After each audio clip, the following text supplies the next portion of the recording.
অনেক দিন আগের কথা, এক গ্রামে মৌরি নামের এক মিষ্টি মেয়ে বাস করত। কিন্তু মৌরি যখন ছোট ছিল তখনই ওর মা মারা যায়। মৌরি ওর বাবার সাথে একাই থাকতো, কিন্তু মৌরির মা না থাকায় সবসময় ওর মায়ের জন্য মন খারাপ করত। একদিন মৌরি ওর বাবাকে এসে বলে, বাবা, আমাকে একটি নতুন মা এনে দাও, নয়তো একটি গরু কিনে দাও। পাশের বাড়ির আন্টিরও একটি গরু আছে, আমারও খুব ইচ্ছে করে বাবা, একটি গরু আমি লালন পালন করব। মৌরির বাবা চিন্তা করে সে যদি আরেকটা বিয়ে করে তাহলে তার সৎমা মৌরিকে নাও আদর করতে পারে। তাই সে বিয়ে না করার সিদ্ধান্ত নেয় আর বাজার থেকে একটি সুন্দর রঙের গরু কিনে নিয়ে আসে। মৌরিমা, এই নাও তোমার গরু, এখন থেকে এই তোমার খেলার সাথী হবে। মৌরি গরুটাকে পেয়ে অনেক খুশি হয় আর তার নাম রাখে লালু। মৌরি লালুকে অনেক ভালোবাসতো আর তার অনেক যত্ন নিত। মৌরি নিজের হাতে লালুর জন্য ঘাস কেটে এনে খাওয়াতো, আবার মাঠেও নিয়ে যেত, সেখানে লালুর সঙ্গে খেলাও করত। এভাবেই সময় কাটতে থাকে মৌরির।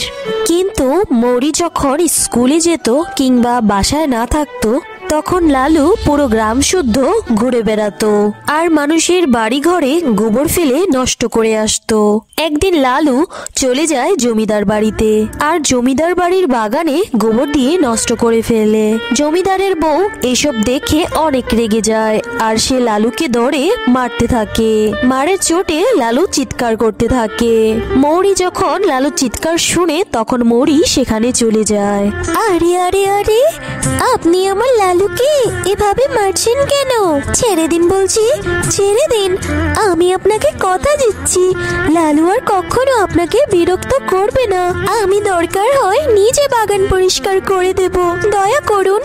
আমি তো স্কুলে গিয়েছিলাম তাই লালু এরকমটা করেছে, আর কখনো এরকম হবে না। এবারের মতো ক্ষমা করে দিন। মৌরির কাকুতি মিনতিতে জমিদার বউ লালুকে ছেড়ে দিল।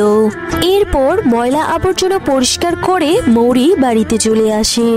এরপর মৌরি একটি ঘরের মধ্যে লালুকে বন্দি করে দেয়।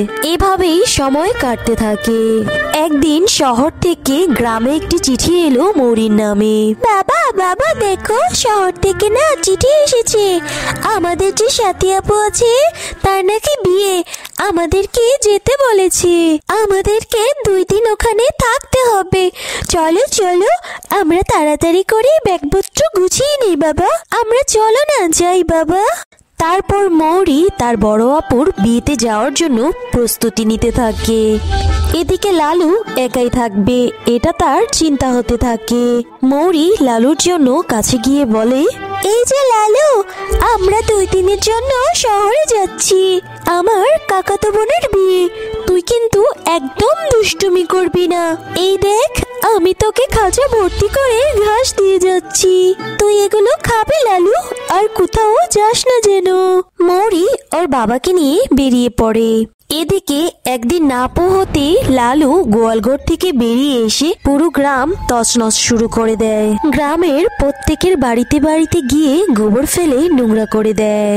অবশেষে জমিদার বাড়িতে গিয়ে গোবর দিয়ে পুরো ঘর বাড়ি নষ্ট করে ফেলে। জমিদারের বউ খাটে ঘুমোচ্ছিল। লালু গিয়ে জমিদার বউয়ের ঘর একদম গোবর দিয়ে নষ্ট করে ফেলে। জমিদারের বউ এতে ভীষণ রেগে যায় আর লালুকে ধরে অনেক জোরে জোরে মারতে থাকে। ওই দিন তোকে ছেড়ে দিয়ে ভুল করেছি, আর আজকে তুই আমার গোবর দিয়ে পুরোটা ঘর নষ্ট করে ফেললি, তোকে আজ আমি মেরেই ফেলবো। জমিদারের বউ লালুকে অনেক মারতে থাকে। পরের দিন মৌরি গোয়াল ঘরে লালুকে দেখতে না পেয়ে চারদিক অনেক খুঁজতে থাকে। মৌরি, তুই তোর গরুকে খুঁজছিস নাকি? তোর গরু তো মরে গেছে। তোর গরু জমিদার বাড়িতে ঢুকে একদম ঘর বাড়ি নাকি লন্ডভন্ড করে দিয়েছিল, তাই জমিদারের বউ লালুকে মারতে মারতে একদম মেরেই ফেলেছে। এটা শুনে মৌরি অনেক কষ্ট পায় আর তার বাবাকে নিয়ে জমিদার বাড়িতে যাওয়ার উদ্দেশ্যে রওনা দেয়। আর মৌরি জমিদারকে গিয়ে বলে, জমিদার কাকু, আপনারা এমন কেন করলেন? আমার লালুকে প্রাণী মেরে ফেললেন। ওকে অন্য শাস্তি দিতে পারতেন। ও বলে একটা প্রাণী, এভাবে মারলেন কেন? আমি দরকার হয় প্রাণ পঞ্চায়েতের কাছে যাব। আমি এর বিচার চাই। আচ্ছা ঠিক আছে ঠিক আছে, আমার বউ রাগের চোটে তোমার গরুটাকে একটু বেশি মেরেছে, তাই মারা গেছে। কিন্তু ব্যাপার না, আমাদের গোয়াল ঘরে অনেক গরু আছে, তোমার পছন্দ মতো একটি গরু নিয়ে লালন পালন করো, কিন্তু ঝামেলা এখানেই শেষ করো। তারপর মৌরি গোয়ালঘরে গিয়ে দেখে একটি রুগাসুগা গরু। তারপর মৌরি ঠিক করে সে এই গরুটাকে নিয়েই চলে যাবে আর গরুটার যত্ন নিবে। মৌরি এই রুগাসুগা গরুটার অনেক যত্ন নিতে থাকে। মৌরি এই গরুটার নাম রাখে কালু। কালুকে মৌরি তার আগের গরু লালুর মতোই খুব ভালোভাবে যত্ন নিতে থাকে আর তাকে ঘাস কেটে নিজের হাতে খাওয়াতে থাকে। একদিন মৌরি কালুর সাথে খেলা করছিল। মৌরি হঠাৎ করে দেখে কালু যখন গোবর ফেলছিল তখন তার গোবর হঠাৎ করে সোনায় পরিণত হয়।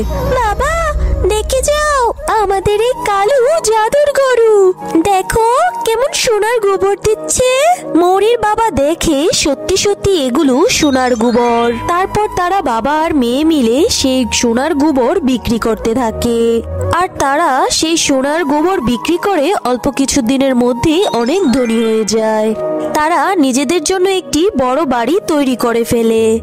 এই সব কিছু যখন জমিদারের বউ জানতে পারে, সে তখন ওনার স্বামীকে নিয়ে মৌরিদের বাড়ি চলে যায়। আমি শুনেছি আমাদের বাড়ি থেকে নিয়ে আসা গরু নাকি সোনার গোবর দেয়, আর সেই গোবর বিক্রি করে নাকি তোমরা এত ধনী হয়েছো।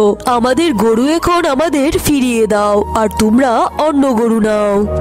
এটা কি করে হবে জমিদার কাকি? আপনারাই তো বলেছেন এই গরুটাকে আমাকে দিয়ে দিয়েছেন, তাহলে এখন আবার এই গরুটাকে কেন দেব? আমি লালন পালন করেছি, ভালো ভালো খাইয়েছি, তাই তো এত পরিপুষ্ট হতে পেরেছে। আর এখন সোনার গোবর দিচ্ছে, আর এখন এটা আমাদের গরু, আপনাকে দেব কেন? শুনো মৌরি, তোমার সাথে আমি কোনো তর্ক করতে আসিনি। এই গরু আমার ছিল, এখন আমারই থাকবে। আর আমি হলাম জমিদারের বউ, আমার কথার উপরে গ্রামে কথা বলার কারো সাহস নেই। আর এখন আমি গরুটাকে নিয়ে যাচ্ছি। এরপর জমিদারের বউ কালুকে জোর করে তার সাথে করে নিয়ে যায়। আর এইদিকে জমিদারের বউ কালুকে বাড়িতে নিয়ে তাকে গোবর দেওয়ার জন্য বলে। কালু সোনার গোবর না দিয়ে গন্ধযুক্ত গোবর দিয়ে পুরা ঘর একাকার করতে শুরু করে। এতটাই একাকার করে যে সে গোবরে পিছল খেয়ে পড়ে। জমিদার আর জমিদারের বউ খুব ভালোভাবে আহত হয়, তাদের মাথায় খুব বড়সড় আঘাত পায় আর সেখানেই তাদের মৃত্যু হয়। অন্যদিকে কালু আবারও মৌরির কাছে ফিরে যায় আর কালুকে ফিরে পেয়ে মৌরি অনেক খুশি হয়। এরপর থেকে কালু মৌরির কাছেই থাকে আর সোনার গোবর বিক্রি করে মৌরি আর তার বাবা সুখে শান্তিতে দিন যাপন করতে থাকে।